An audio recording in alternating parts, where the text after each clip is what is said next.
We turn now to Kentucky Senator Rand Paul. Senator, welcome back. Let's start with the Trump cabinet or possible Trump cabinet picks. You've said that you would block maybe Rudy Giuliani or John Bolton if they were put forward for positions in the Trump administration. Why? You know, I supported Donald Trump, and one of the reasons I did was that I liked what he had to say about the Iraq War was a mistake. I think that's an important historical lesson. It's not a matter of when he said it or who he said it to. It's a matter of he understands that the Iraq War was a mistake and regime change was a mistake. So I think it would be inconsistent with his campaign theme. I want people that run the State Department who agree with Donald Trump, and so I'm trying to help. I'm trying to be helpful here. And the problem with both Bolton and Giuliani is they're unrepentant in their support for the Iraq War. They haven't learned any of the lessons. And if we don't learn the lesson of the Iraq War, we're liable to commit it again. This is something Hillary Clinton never understood. You know, she said she voted for the Iraq War, but then she thought she was wrong, but then she did the same thing in Libya, the same thing in Syria. And I think regime change in the Middle East hasn't worked. And so I think it's important that we get someone head of the State Department that understands what Donald Trump said over and over again. The Iraq War was a mistake.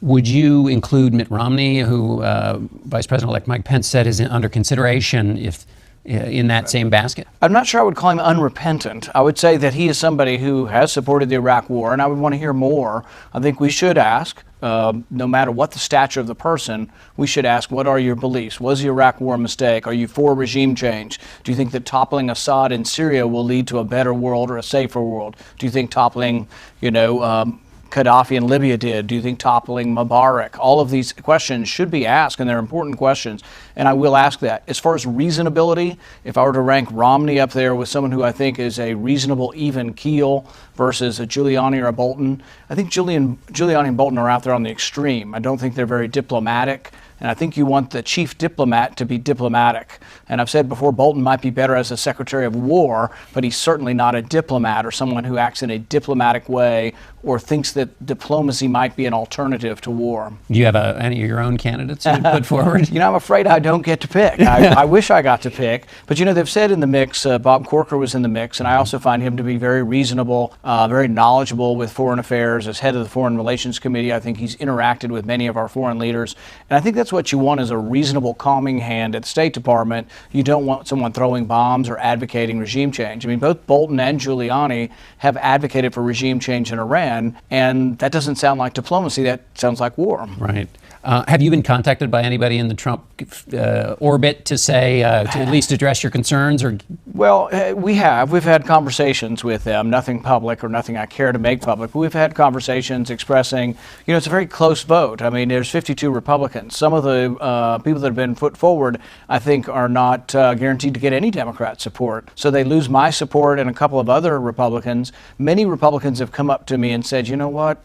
Bolton is kind of a bomb thrower. He's not really sort of this even keel with a worldview that we want over there. We want someone a little more rational or reasonable. And so I think that there are several potential Republican votes against someone like a Bolton, possibly Giuliani. The other thing Giuliani's going to stir up is it's going to be a hornet's nest on all the financial stuff. What did you make of Vice President-elect Pence's remarks about waterboarding and torture? It seems like that's now open for discussion again.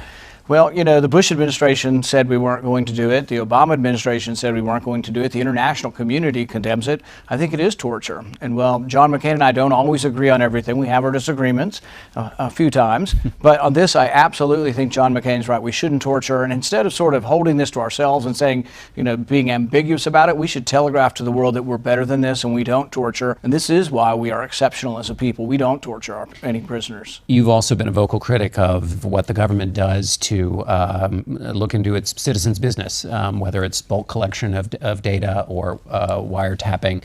What, given that mindset, is your view about the elevation of Jeff Sessions to Attorney General and Mike Pompeo into the CIA? I'm a fierce advocate of privacy and think that you do have a right to privacy and that your records, whether they're in the possession of the phone company or not, that you still retain a right of privacy in those records. We all sign privacy agreements every time we do a computer search with a computer search company or with a telephone company. So I think we do have a right to privacy. I'm hopeful, but I also know that this president doesn't necessarily agree with me on the next president.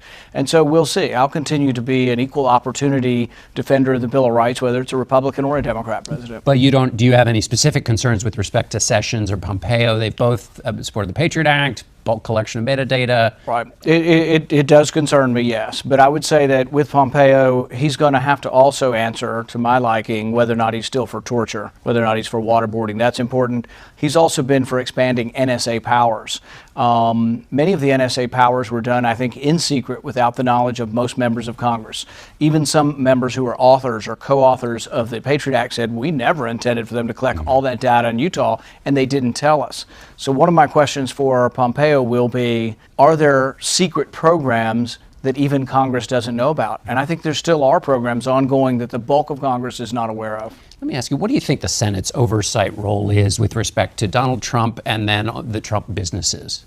You know, I think that he probably will have every legal right to not put things in a blind trust, but it may continue to come up if there is an appearance that a certain country has a Trump hotel and that there's more visits to that particular country or Trump hotel. Will that be a problem? Yeah, I think he'll get dogged about it. So probably it's legal for him not to completely separate. But my advice, if I were asked, would be try to do the best you can to separate so you don't have this. It'll deter you from things you want to get done if everybody keeps asking you about, what about the Trump hotel you visited? It does seem to me we just had a big campaign in which the fuzzy line between the Clinton Foundation and Hillary Clinton's State Department was a crucial sign of her weakness as a president. So why would a president wanting to drain the swamp come in and not have the lines be bright and clear for all to see? This will be the same problem with Giuliani and his international interest in financial, dealings around the world. So, yeah, I think it's best to clean this out. And if you just spent a year and a half criticizing Clinton for taking money from foreign countries, you better be very careful about appointing somebody who's taken a lot of money from foreign countries as well. Donald Trump talked about a Ford plant in Kentucky this week. Did he do anything to help keep that Ford plant in Kentucky? Maybe. And I think that people misconstrue this. They say, oh, the jobs were never leaving. Well, assembly line was leaving, so maybe the potential of jobs was leaving. Something was going. And I think there is some value to the bully pulpit. People say, well, how's he going to do this? Well, you know what? Maybe talking a tough line on trade and that, there will be repercussions if you leave the country. Maybe it did change their mind. I don't know, but I'm willing to give them the benefit of the doubt and give them a little credit for it simply because it's my state and we're happy that an assembly, of a certain vehicle is not going to Mexico. Whether the jobs were going or not, I think something was going to Mexico and now it's not. It sounds good to me.